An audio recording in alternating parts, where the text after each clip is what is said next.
Good afternoon, everybody. My name is Suresh Aggarwal. So this is a presentation on inequality and inclusive growth, evidence from selected East European and CS countries. Let me initially confess that I don't belong to this area. I'm not an expert in this area. This is an exploratory exercise at a macro level.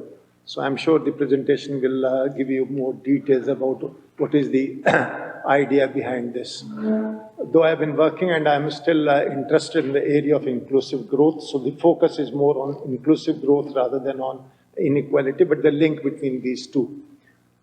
The background is that I'm sure we all know, and in the morning session also we had a great discussion on this, that how during the last 3 decades, because of high growth rate within countries and across countries, we have seen that the focus on poverty is now shifted to inequality because poverty has reduced over a long period of time. But now we observe increased inequalities of income and wealth across countries and within countries also, though there is evidence that in some countries this inequality over the years has reduced marginally, but I would say. But what has happened is that this increase in inequalities, especially after the global financial crisis, led to a different kind of protest and discontentment among people. And starting with Wall Street 2008 demonstration in a way. And later on, we have seen a wave of anti-globalization in many countries, how countries are trying to be protective in terms of both trade and restrictions on even movement of people, which also partly, I would say, is responsible for the Brexit in a way, which was nothing but a kind of a discontentment against the existing order, and they wanted to restrict movement of people and maybe partly movement of capital and trade. Therefore, the idea here is that what kind of policies are required and how we should have more inclusive growth, which could reverse, if not completely eliminate rising income inequalities. So with this background, what I have tried to do in this paper is to look at the 13 East European and CS countries. The reason was basically these countries have a history of socialist kind of economies, and we expect that these countries will have lower inequalities as compared to many other countries. But the point here was that what changes have taken place recently after the, let's say, breakdown of Soviet Union in early 1990s. And these are that way relatively new countries, and many of them are exposed to globalization also. So what has been the impact and how different countries' policies and institutions have played a role in terms of income inequalities in these countries. And the final objective was inclusiveness. So what I have done is I have seen 4 stages of, or 4 features of these economies, that how GDP per capita has behaved. It has changed over the years, how poverty has changed, how inequality has changed, and in the end, try to find out some kind of a linkage between inequalities and inclusive growth. First of all, the period of this study is from 93-94 to 2017-18. For some countries, it is 93, for some others, it is 94, depending upon the availability of data, because as I said, many of them, they emerged on the scene after 1990. Since it is an international comparison, I have not gone into any of the regional or domestic data sources. I have taken the international data sources which are comparable, which perhaps try to have the same kind of definitions and same yardsticks. And these sources are World Economic Forum for Inclusive Growth. I'm sure many of you perhaps would be aware that World Economic Forum now every year publishes a report on inclusive growth, which covers a large number of countries, and it comes out with an index also, which includes many indicators and very many, I would say, pillars and sub-pillars, which means it goes from top one index, one value for one country to different indicators, and each indicator is again scaled on the scale of 1 to 7, depending upon these parameters. And by and large, all these parameters are converted ultimately into a scale. So quantitatively, for example, income or anything which is available in terms of level is also converted in terms of a scale. So everything is finally in the scale of 1 to 7. Then I've also used WDI, which is World Development Indicators. They give you information on Gini index as well as on Palma ratio and many other inequalities. Decile-wise inequalities are also given there. And third, which is a very important source on inequalities, is World Income Inequality Database. Plus, maybe I have also supplemented, maybe it was left out here, the Human Development Index, which also gives you data on certain inequalities of income, education, health. So that data is also available from Human Development Indices. Now, yeah, so,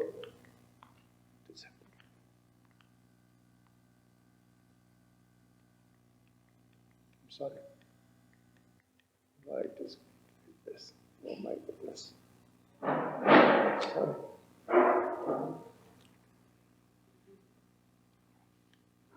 Thank you. Yeah.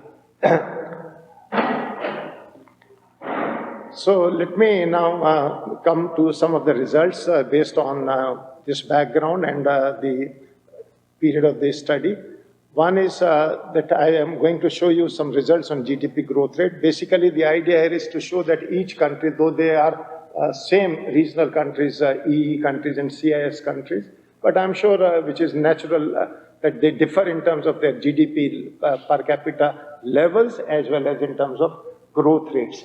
So that is one basic foundational difference between them. And you can see this is the graph for the GDP per capita growth rate for all these 13 countries.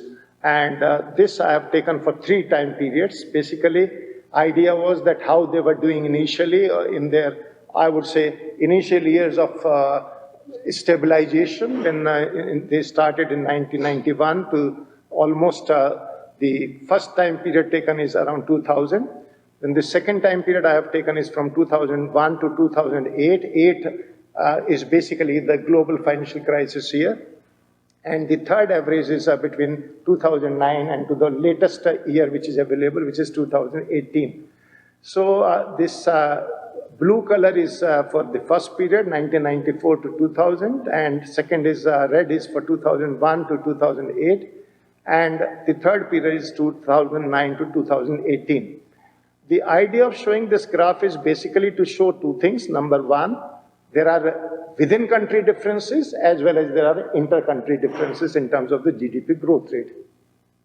But there are 2 things which are common, or rather I would say 3 things which are common between each of these countries, that in the initial first period, which is up to 2000, more or less almost all countries were growing at a very slow pace. And in fact, some countries, because it was their initial year of stabilization, also had negative growth rate. For example, I'm sure we can see in this diagram, we have Ukraine, Moldova, and Tajikistan, which were having negative growth rate, also partly Russian Federation. And the second period was the period of maximum, the second period was the period of high growth rate. And in this period, almost every country had a very high growth rate, and the highest growth rate, as one can see here, was in Armenia, which was more than 12%. And there are few countries which had almost around 7 to 8% growth rate, including Bulgaria, Ukraine, and also Romania in this phase. But third phase again was a phase in which perhaps partly, I'm not giving any all the explanations here, but partly maybe they were impacted by the global financial crisis, and they had a slowdown in the growth rate in the latest period of 2009 to 8. But there is no graph here for the GDP level, but if you look at the GDP level, then GDP level basically results show that it is moving in one direction only. I can't go back. Sorry, this is done.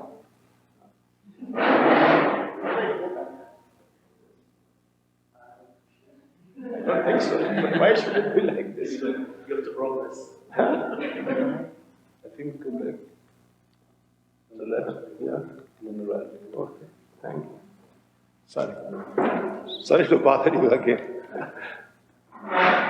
Yeah. So that was my first part of the results here. The second part is overall increase in the level of income, and which I have not drawn a graph here because it was slightly clumsy, I would say. But I can just share that the level of income also, because of these growth rates, have gone up in almost all these countries. And obviously, most of you, since belong to this place, this area, would know that now the richest countries in 2018 are Czech and Slovak, and they have almost around 20,000 US dollar in 2010 PPP. And the poorest are Kazakhstan and Tajikistan. So that is in terms of level, but basically what I have observed is that their level of income has gone up. And when I come to the second part of the results about poverty, perhaps because of the increase in the level of GDP, we will find that the poverty level in almost all the countries have reduced significantly in these countries. But the third thing before I move on to my poverty results is that in almost all these countries, the common thing again is that this growth rate has been service-led growth rate. In the sense that, as we know, that basically it is expected in terms of theory that countries, when they are growing, will move from agriculture to manufacturing to services. But all these countries, instead of having a strong manufacturing proportion of income coming from manufacturing, it is coming from services. So the services was a major sector, and basically in the 2018, approximately from 43 to 58%, which means slightly less than half to more than half, 60% of the income of GVA comes from services sector in these countries.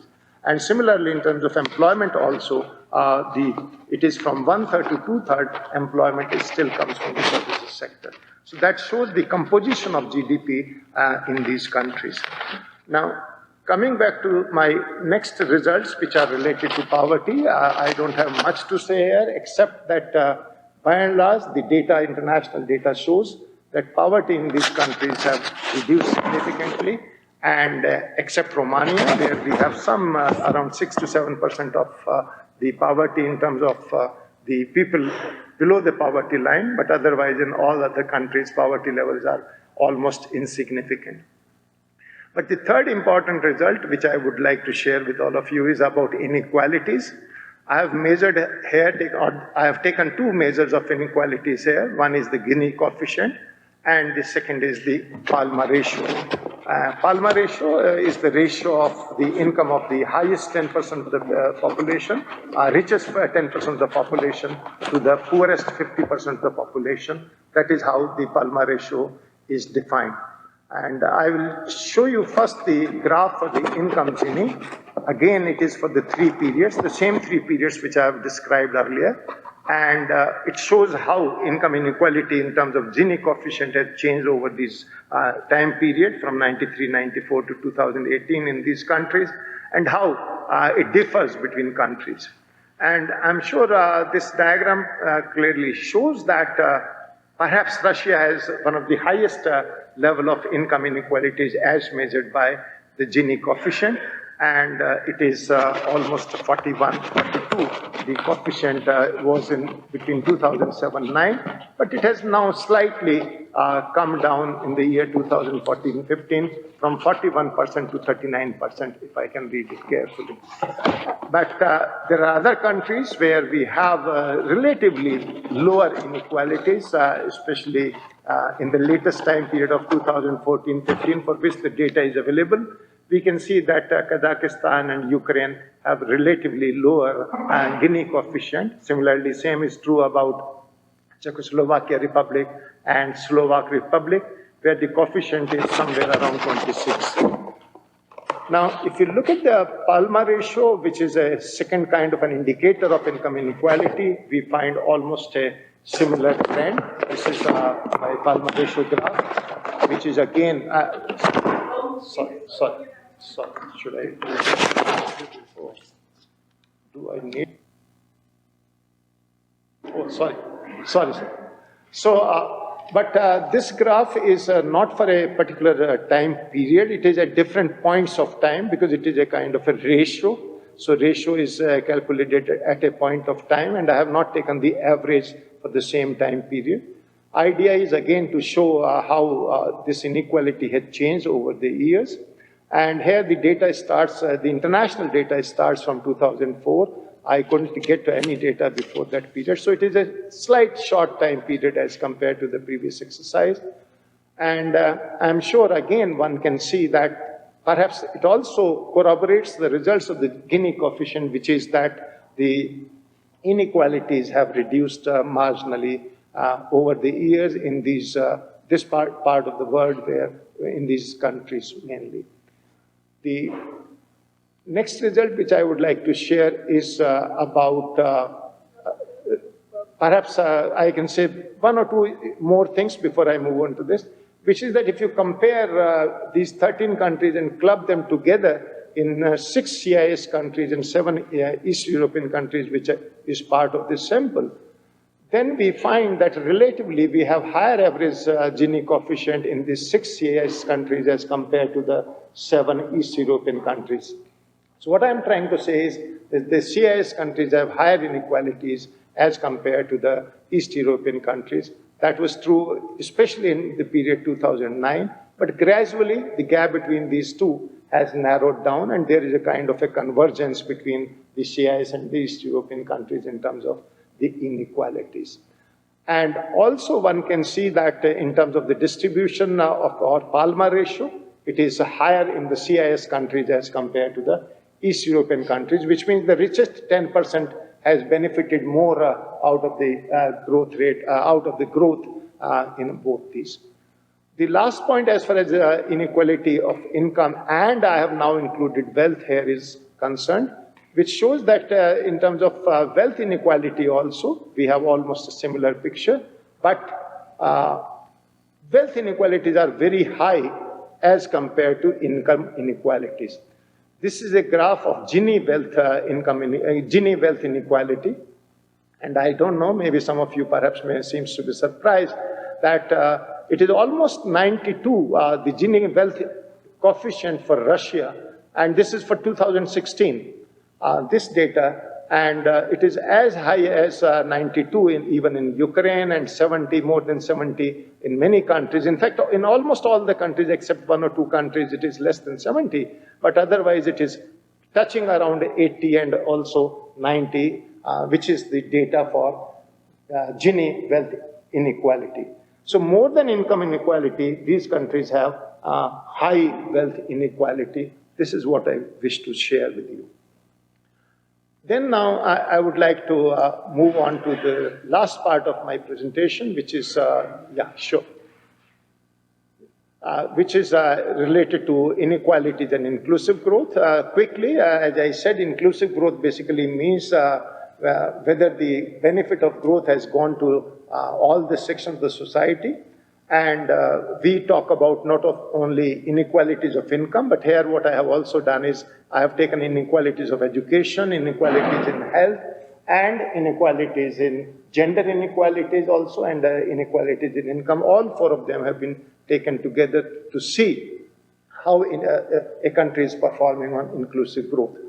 And as I said, this World Economic Forum gives you index for each country, and these countries do not perform very high. High here means less inequality for these countries.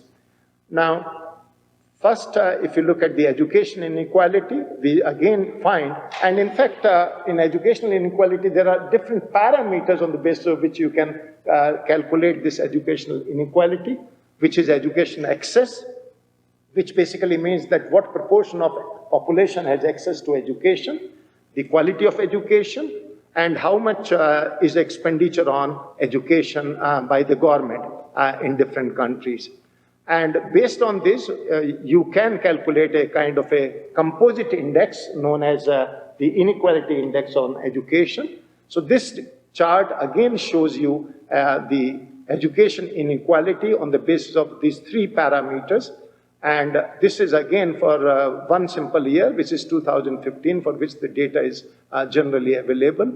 And I'm sure what we find out from this is that the variation in education access and education quality score is not very high, it is almost similar, which means all these countries, 13 countries, have similar level of access to education and education quality. Okay, let me now finish since I have only 1 minute.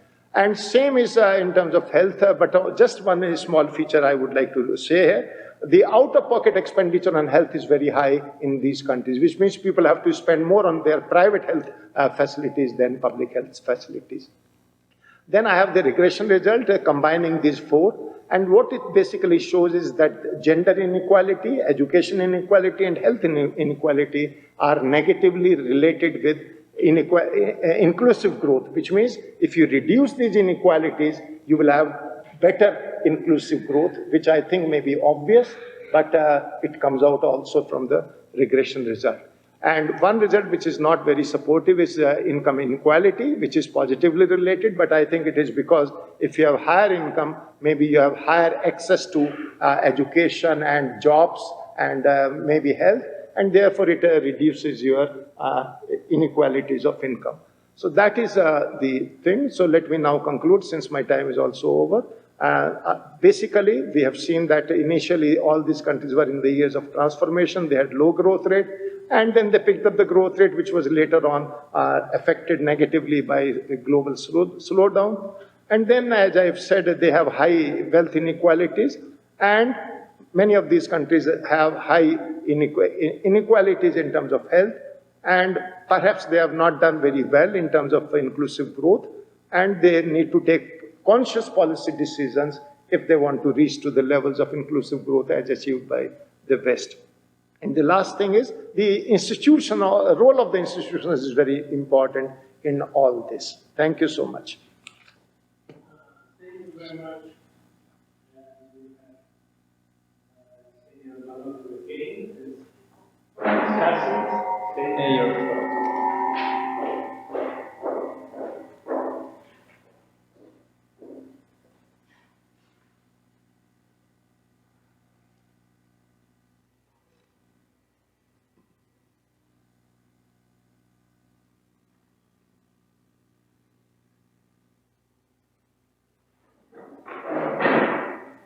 Better take your seat there only.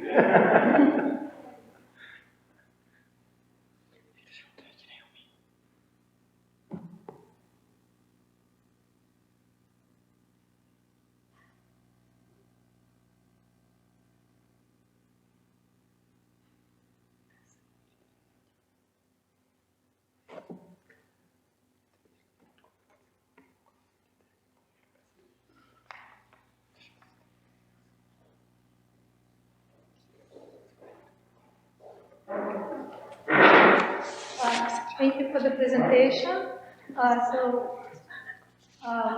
Now I will remind everyone about the importance and contribution of this paper.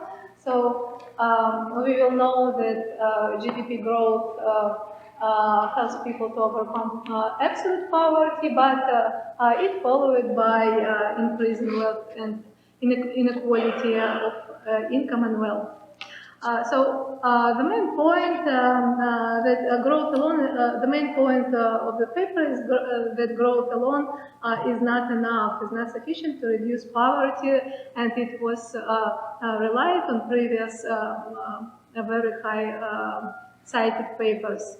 The contribution of this paper that it looked at the correlation of inequalities in different domains with indicator of inclusive growth.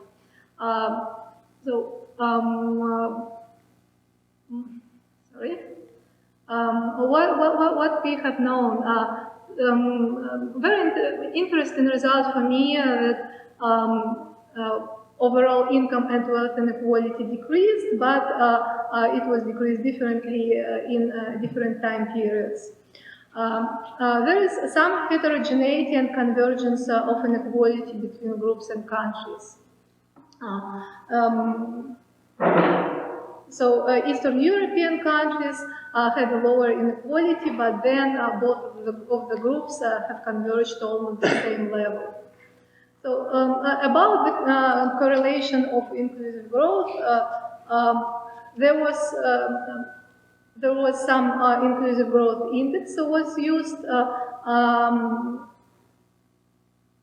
it was made some correlation analysis and regression analysis. Of course, my presentation is based on the paper, so but correlation analysis was not shown on the presentation. But anyway, I have to talk about it. So correlation analysis shows that inclusive growth index is negatively related to inequality in education, in life expectancy, and gender inequality, but positive with inequality in income. Regression analysis supported with evidences where inequalities were significantly correlated, where growth index was significantly correlated with inequalities in education, gender, and life expectancy. I have only minor comments about the whole text, because for me it was not clear. It was not clear the description of factors that should be correlated with inclusiveness index of growth. There should be some econometric modeling to explain why we model the relationship between exclusiveness index and all of the correlates in the same way, because now it is modeled as a linear regression. And of course, what I have seen, insufficient number of degrees of freedom, because number of observation in regression was 13. So we need more data, maybe data for another periods, maybe more countries. Thank you so much. Thank you. Thank you. Any questions? You want to ask? Yeah, sure. Thank you very much. I think I agree with all of her three observations, but in my paper I have already mentioned that it is a limitation that I had only 13 countries, and unfortunately this inclusive growth index details are not available for more than 1 year, though the macro number is available for 16 and 18, but the factors behind inclusive growth index, which I said pillars and sub-pillars and indicators, are not available. But I'm sure as soon as we have more information on this, we can include it. Or maybe I can look at some regional sources, country-specific sources on these parameters and do it. And as far as her first observation is concerned, which is that what is the reason or description of factors which should be correlated with the inclusive index? Maybe if you have given me 1 minute, I think for the information of this audience, I can share that this inclusive growth index by World Economic Forum has almost 77 indicators which it has included, which is divided into 7 pillars, including health, infrastructure, and the productivity, labor, employment, and so on. And each of these aggregate index is a composite index of very many indicators. Now, I have not taken all of them because I did not want to replicate the exact index. That was not my objective to make an index here. So I have taken index, and the 4 major inequalities which are part of also the latest Human Development Index, which gives you the data on inequalities of education, inequalities of health, inequalities of income, and gender. So my idea was here, since this entire conference is on inequalities, therefore my focus was on inequalities. But perhaps, yes, you are right, I should have been more careful and explained all this in my paper. Maybe I will take care of that. Thank you very much. Thank you very much. Thank you, sir.